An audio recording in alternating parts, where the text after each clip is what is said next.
For this application of integration, we are again taking a region and revolving it. But in this situation, we're going to be revolving it about a line that is not an axis. So instead of going about the horizontal or the vertical axis, we're going to take this region and revolve it about the line y equals 3. And so if we get a y equals 3 line sketched in here,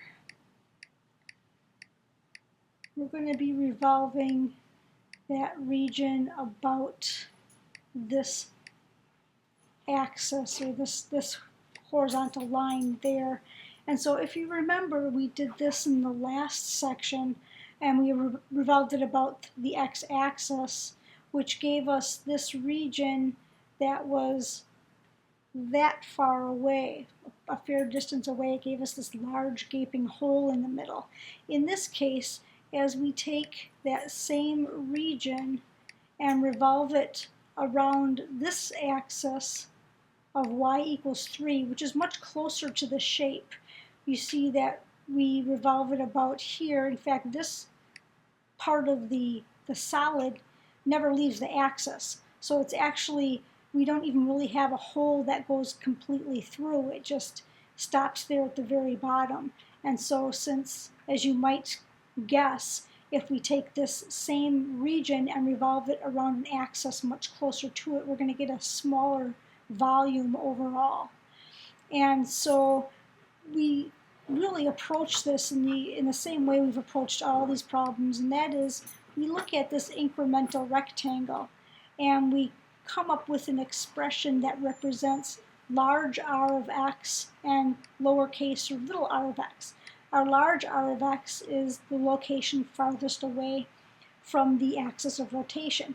And as we can see, the locations farthest away from the axis of rotation are still along the quadratic expression.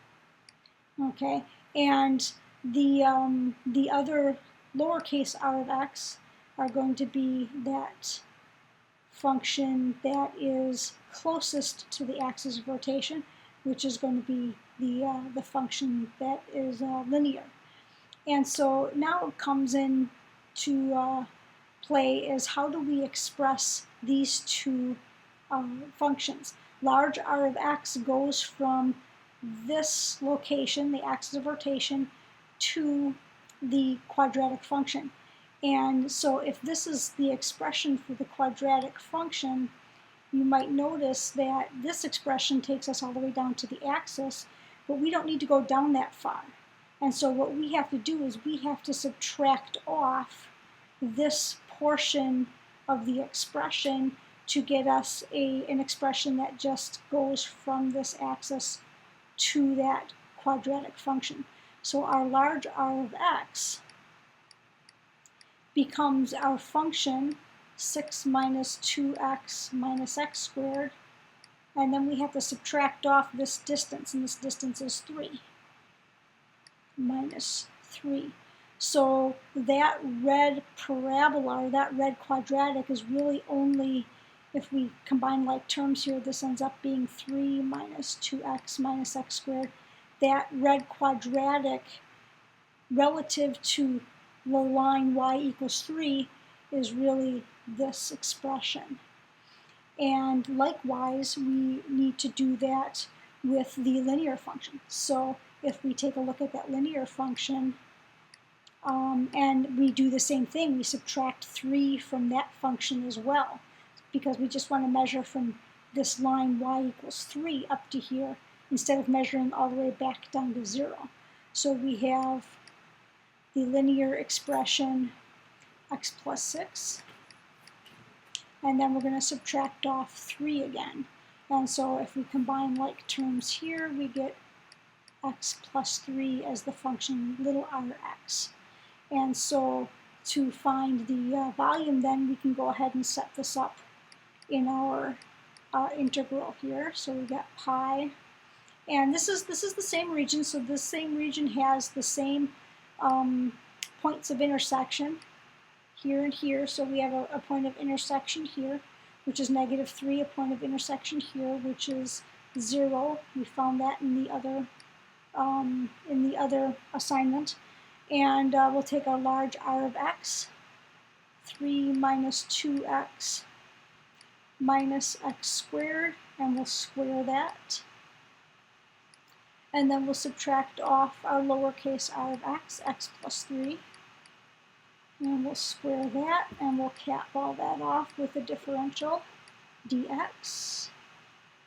And there's our expression for finding the volume for revolving this green region about an axis that is much closer to it. And again, you could FOIL that and integrate it by hand, but I'm going to go ahead and come back here and I still have the functions in y1 and y2. So if I come back here, oh, I guess I don't. So I'll put those functions again back in y1 and y2. 3 minus 2x minus x squared. And then x plus 3. And then I'll go ahead and use my integration capabilities. So I'll go into math 9 for fint, and then vars and y vars and function, and I'm going to grab my y1 and square it, and then I'm going to subtract and repeat the process, go into vars, y vars function, and grab y2 and square that. Variable of integration is x, and I'm going to go from minus 3 to 0. So I've got my quadratic here, 3 minus 2x minus x squared, quantity squared, minus my linear, x plus 3 squared, and we're integrating that from negative 3 to 0. And so when I integrate that, I get 21.6. Again, that's without the pi expression, so we know that our answer is pi times 21.6. And if I convert that to a fraction, then I can get an exact answer, fractional answer. So we're looking at 108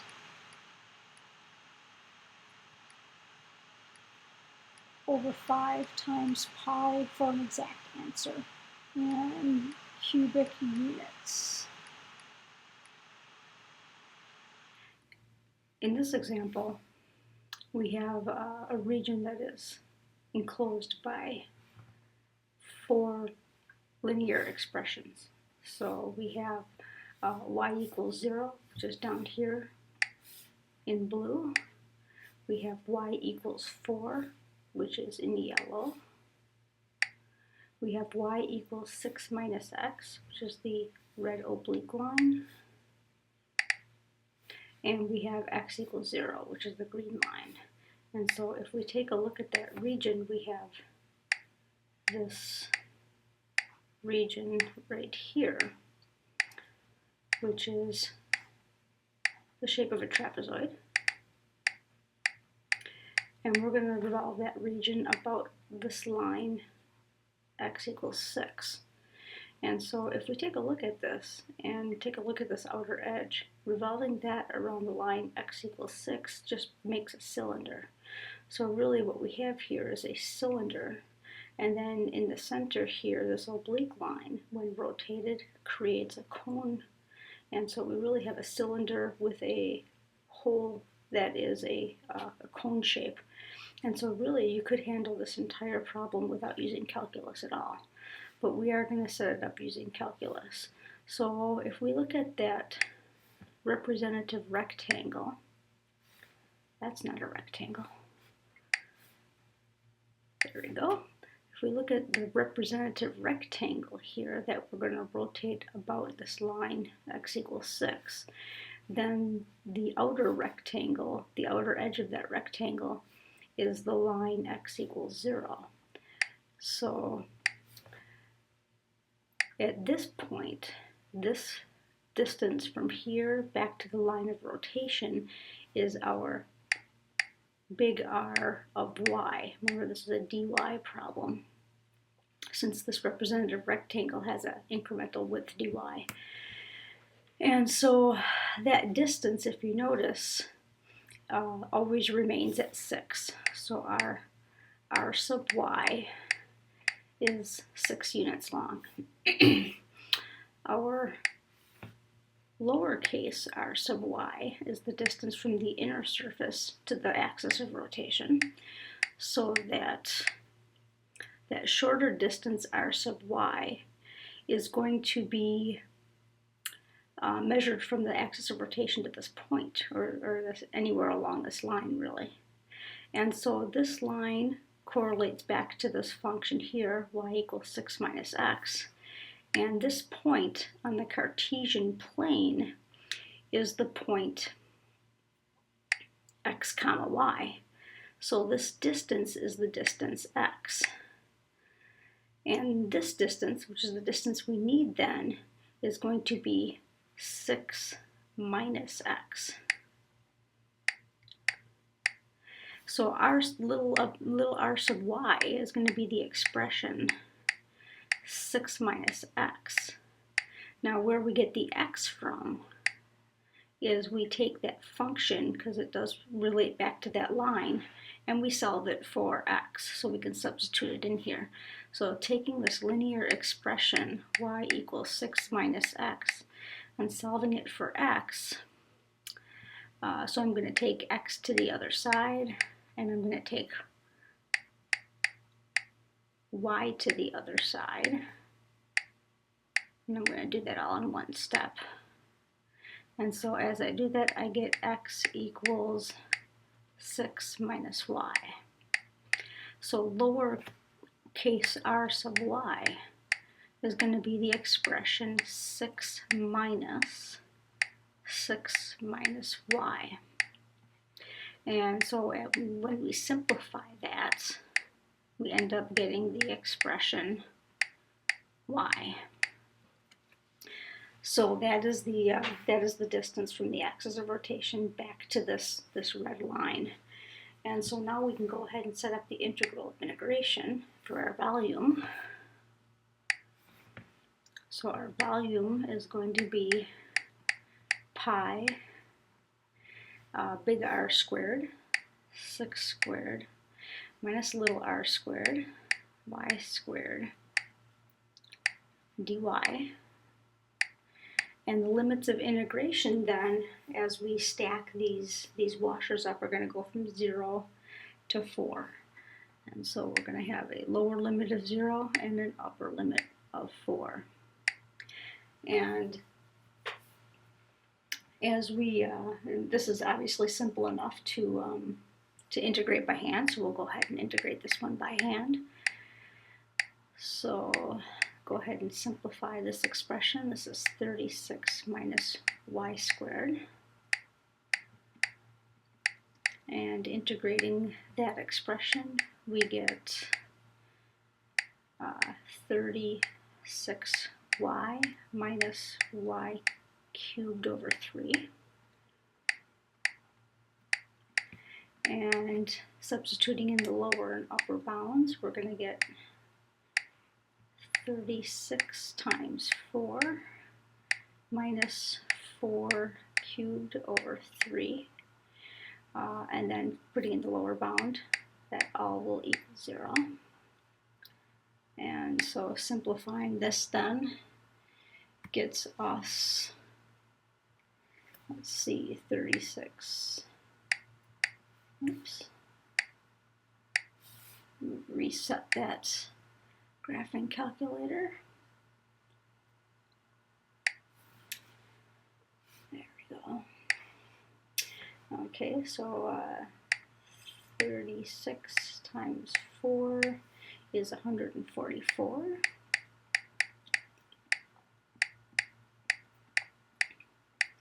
And 4 cubed is 64 over 3. So putting that together here, so I'll take 144 minus 64 thirds. You get that, 122.6 repeating. I'm going to go ahead and get that into a fraction.